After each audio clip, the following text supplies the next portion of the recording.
Bona tarda. Primer de tot, volem donar les gràcies a la presidenta i a la Comissió de Polítiques de Joventut per haver-nos donat l'oportunitat de poder explicar l'informe titulat El sistema de desprotecció, joventut migrada extutelada a Catalunya i vulneració dels drets a l'habitatge. I també ens alegra la rebuda que va tenir l'informe per part dels grups parlamentaris, ja que en el moment de la seva presentació gairebé tots els grups parlamentaris van mostrar interès, malgrat que el tema que aborda és dur. Començaré explicant d'on va sorgir la idea d'elaborar aquest informe. Des de fa anys, al Consell Nacional de la Joventut de Catalunya tractem una problemàtica que vulnera un cop més els drets del jovent. La dificultat que moltes joves pateixen per aconseguir una emancipació digna, posant èmfasis en el dret de l'habitatge i en el treball. En paral·lel a això, hem vist com a les últimes dècades els fluxos migratoris de joves a Europa han augmentat, moltes d'elles encara menors d'edat.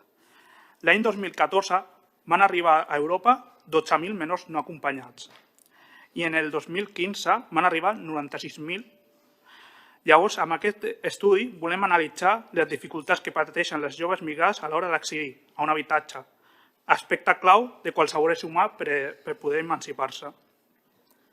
El present document no és només una font analítica sobre el tema, també pretén ser una eina útil per a les entitats i les institucions perquè més enllà de detectar problemàtiques i vulneracions, identifica aspectes claus a millorar amb propostes concretes per les polítiques que promoguin l'emancipació plena de les joves migrades extutelades. Abans d'entrar als continguts de l'informe, també m'agradaria enfatitzar que el treball en xarxa per al moviment associatiu juvenil català és molt important i això ho veiem materialitzat en l'elaboració d'aquest informe, que neix del treball col·laboratiu entre professionals, entitats expertes en diferents àmbits i recollint la veu de les mateixes joves. I avui tenim la sort que ens acompanya l'Eina no binari de la Unió de Joves Extutelats de Catalunya, que ens explicarà la seva experiència. I també ens acompanya la Sílvia Torralba de la Fundació Arrels, que ens parlarà del sensellarisme, que és un punt clau de l'informe. Ara començaré ja amb l'informe en si. El primer capítol recull els reptes principals que sorgeixen amb l'arribada de joventut migrada a Catalunya en els últims anys i permet veure la magnitud del problema. En els últims 5 anys, més de 9.000 infants i joves van accedir als recursos de la dgaia. De fet, dels joves arribats al 2018, el 54% eren menors d'edat i al llarg dels últims anys han complert la majoria d'edat.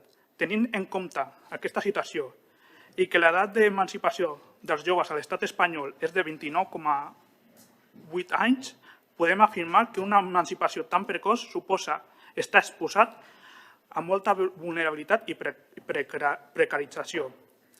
Actualment es fa evident que l'administració no té els recursos d'acompanyaments adients i suficients per a prevenir les desigualtats que es donen entre població general i joves migrats extutelats.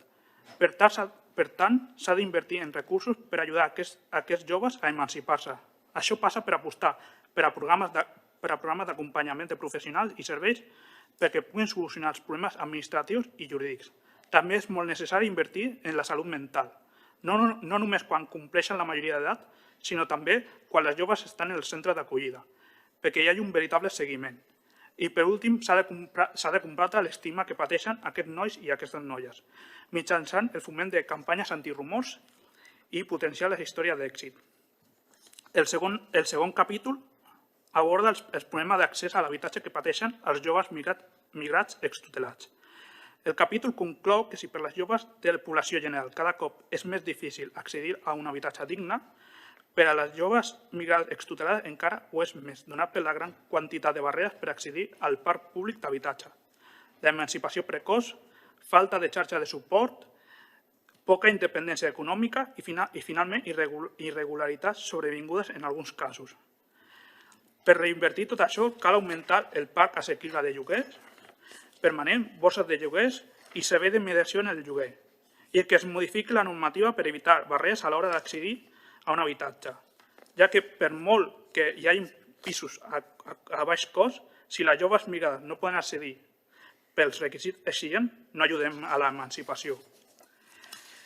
I el tercer i últim capítol se centra en l'impacte que té el racisme institucional i el consegüent sensellarisme i l'exclusió social que pateixen. A través de 2 articles diferenciats s'analitza, per una banda, la realitat del sensellarisme juvenil, a què es veuen abocant moltes joves extutelades en complir els 18 anys, i, per altra banda, el circuit d'exclusió social, criminalització i situació de presó que apareixen en sortir del sistema d'acompanyament i els efectes que té la salut mental dels joves. En aquest últim capítol no ens centrarem molt, ja que l'Aina i la Sílvia podran aprofundir molt més que jo. Per acabar, vull recalcar que els 3 eixos que han de marcar les polítiques públiques per la correcta emancipació de les joves migrades, però que en part també serveixen per a totes les joves de Catalunya, és invertir en habitatge públic i facilitant l'accés, invertir en salut mental i acabar amb l'estigma. Instem a la Comissió a que es comprometi a treballar sobre aquests eixos juntament amb els altres actors necessaris i que es prenguin les accions necessàries per facilitar i dignificar les condicions de vida de les joves migrades. Moltes gràcies i ara les deixo.